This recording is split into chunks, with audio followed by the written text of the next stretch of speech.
Hello दोस्तों, क्या हाल चाल है आपका। इस वाली वीडियो में हम बात करेंगे कि आपके अंदर जो चुल मच जाती है किसी चीज़ को खरीदने की, बेफालतू की, आपकी उसकी ज़रूरत भी नहीं है, तब भी आप कहते हैं। इससे आपका जो एक्सपेंस है बहुत ज़्यादा बढ़ जाता है, आपकी सेविंग्स कम हो जाती है और आप जो इन्वेस्टमेंट वगैरह है वो भी नहीं कर पाते हैं अच्छे से, क्योंकि आपकी जो सारी मनी है वो इधर ही लग चुकी होती है चीज़ें खरीदने में।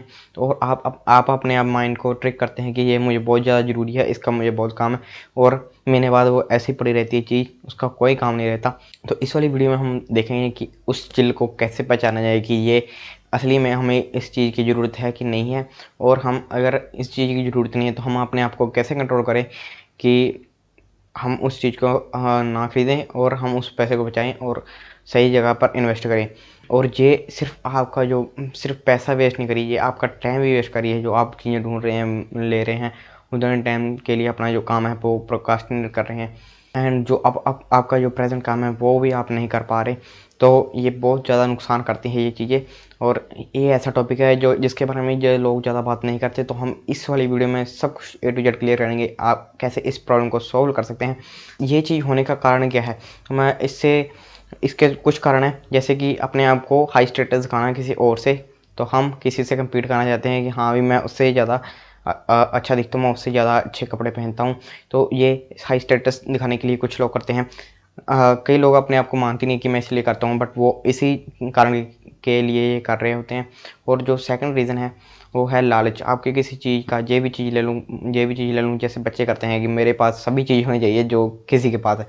चलते हैं अपने तीसरे कारण की ओर। तो तीसरा कारण होता है कि हमारी जो गंदी आदत है, हमें आदत लग चुकी होती है किसी भी चीज़ को देखकर हमें कोई पसंद आ जाती है तो हम उसको खरीदने के लिए बहाने लगाते हैं, और ये आदत बहुत ज़्यादा गंदी होती है और छोड़नी भी काफ़ी ज़्यादा मुश्किल हो जाती है। तो हमें इसको छोड़ने के लिए काफ़ी ज़्यादा मुश्किलें का सामना करना पड़ता है। और लास्ट रीज़न कि आपके अंदर पेशेंस नहीं है किसी चीज़ को। अगर आप में पेशेंस नहीं होगी तो आपको होगा कि जल्दी से जल्दी ये मुझे चीज़ मिल जाए तभी मैं अपना काम कर पाऊँगा, तो आपके अंदर जो पेशेंस है वो चली जाती है पूरी तरह से। तो इसके कारण भी ये गंदी आदत आपको लग जाती है। तो इसके हम सोल्यूशन की बात करते हैं कि आप इसको कैसे जो इसका सोल्यूशन निकाल सकते हैं और आप इस प्रॉब्लम से छुटकारा पा सकते हैं। तो सबसे पहले जो आपको क्या करना है, अपने आप से वादा करना है कि मैंने ये काम छोड़ना है। अगर आप नहीं चाहते और सिर्फ वैसे ट्राई करने के लिए आने लग पड़ो तो काफ़ी ज़्यादा डिफ़िकल्ट है। अपने आप को आपको डेडिकेटेड रखना पड़ेगा कि मैंने अगर ये करना है तो करना ही है, और आपको कमिटेड होना पड़ेगा इसके लिए कि आपको इस चीज़ के लिए कंट्रोल करना है। और चलिए चलते हैं हमने सेकंड स्टेप की ओर, आप आगे कैसे कर सकते हैं। बहुत लोग बहाना लगाते हैं कि मैं अपनी जो चीज़ें अपग्रेड कर रहा हूँ, बट उस अपग्रेड की ज़रूरत नहीं होती है। जैसे किसी के पास कोई कैमरा हो, वो अच्छे से उसके साथ काम कर रहा हो, उसका अपग्रेड करने का मन है, तो उसकी इतनी इनकम भी नहीं होती, वो अपने लोन्स वगैरह ले लेता है उसको अपग्रेड करनी। तो मैं आपको बता दूँ, अगर आपके पास कोई चीज़ लेने के लिए 10 गुना पैसा नहीं है तो आप उसको अफोर्ड नहीं कर सकते। अगर आपने कोई चीज़ खरीदी तो अगर आप 10 बार नहीं खरीद सकते तो वो आप नहीं खरीद सकते। तो मेक श्योर कि वो आप मत खरीदिए, क्योंकि वो आपके लिए आउट ऑफ बजट है। और तो ये बहुत ही ज़्यादा गलत चीज़ है, और ये जो गरीब लोग हैं वो यही चीज़ करते हैं। और ज़्यादा EMI वगैरह, लोग अपनी जो तनख्वाह होती है उतनी की तो EMI कर लेते हैं, जो गाड़ी ले लेते हैं ऐसे। तो ये काफ़ी ज़्यादा मतलब गंदी आदत है, क्योंकि उनको जागरूकता नहीं है। जो उनकी चादर है उससे बाहर पैर निकालते हैं, मतलब कि वो अपने जो इनकम है उससे ज़्यादा वो खर्चे करते हैं। तो इससे उनकी जो फाइनेंशियल कंडीशन पर काफ़ी ज़्यादा बुरा फ़र्क पड़ता है। तो आपको एनालाइज़ करना है कि मुझे जो चीज़ खरीदना आप चाहते हैं कि वो सही है या गलत। इसके लिए आप अपनी जो नोटबुक लिख सकते हैं और उसमें एक लाइन खींचे, और लेफ़्ट और राइट साइड पर आप उन चीज़ों के बारे में लिखें, वो उसकी प्राइस लिखें कि कितने की है, क्या आप उसको अफोर्ड कर सकते हैं, उसके बारे में लिखिए। अपने आप से पूछिए कि आपको वो चीज़ की क्यों ज़रूरत है, और उसको लिखिए। और उसके खरीदने के फ़ायदे और फ़ायदे, और के खरीदने के नुकसान, और आपका क्या क्या काम जो उससे प्रॉब्लम आ रही है आपको, तो वो भी लिखें। तो आप ऐसे नहीं कि जिसमें नंबर ज़्यादा है तो वो जीत गया। आपको प्रायोरिटी देनी है। अगर आपका काम रुक रहा है, जैसे आपने थोड़ी सी और इनकम करनी है, अगर आप अपग्रेड कर लेते किसी चीज़ को और ज़्यादा कर सकते हो। जैसे कि आपका कोई लैपटॉप है, वो 4K तक एडिट नहीं कर पा रहा, पर आपके जो ज़रूरत है वो 4K एडिट करने की है, क्योंकि आपको 4K वीडियोस एडिट करनी पड़ती हैं।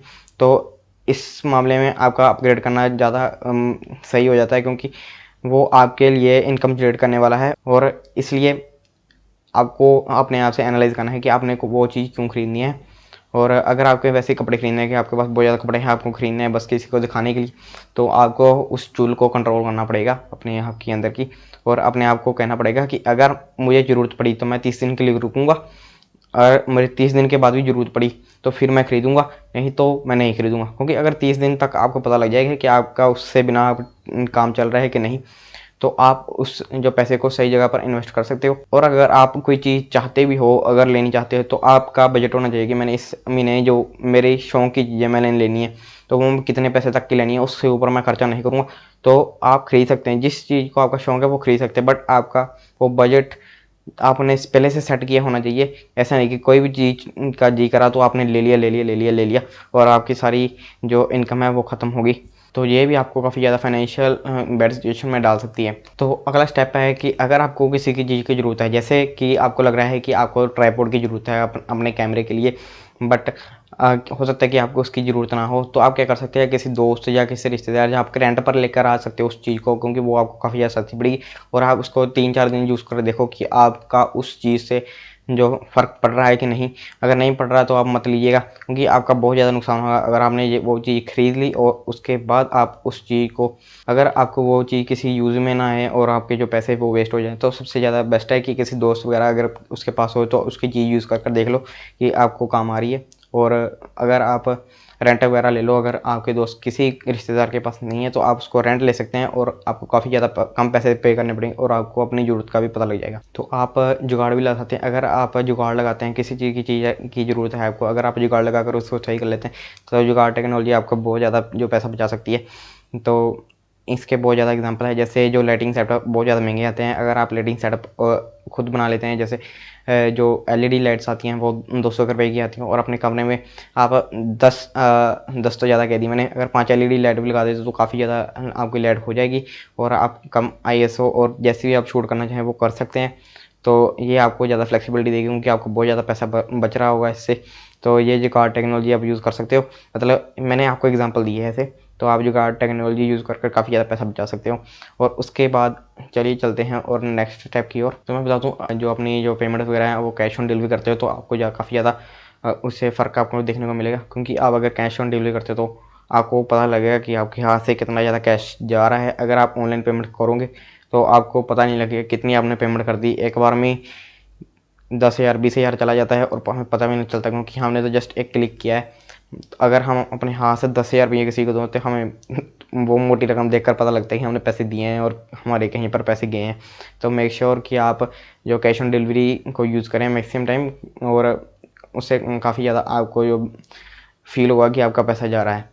एंड द लास्ट, अगर आपको किसी चीज़ की ज़्यादा ज़रूरत नहीं है और आप थोड़े टाइम बाद ही आपको उसको अपग्रेड करना है, तो मैं बता दूं कि अगर सेकंड हैंड चीज़ें आप लोगे तो आपको काफ़ी ज़्यादा सस्ते में पड़ेगा और काफ़ी ज़्यादा प्रॉफिटेबल रह सकते हो अपने जो बिज़नेस में।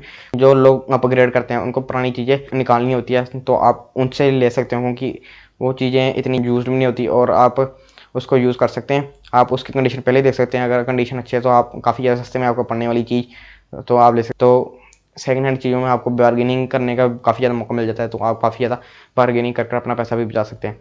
तो ये चीज़ें थी जो स्टेप थे कि अगर आप फॉलो करेंगे तो अपने अंदर जो चुल मचती है जगत में कि हाँ मैंने ये चीज़ खरीदनी है, तो आप इसको कंट्रोल कर सकते हैं और अपने फाइनेंशियल बर्डन को बचा सकते हैं।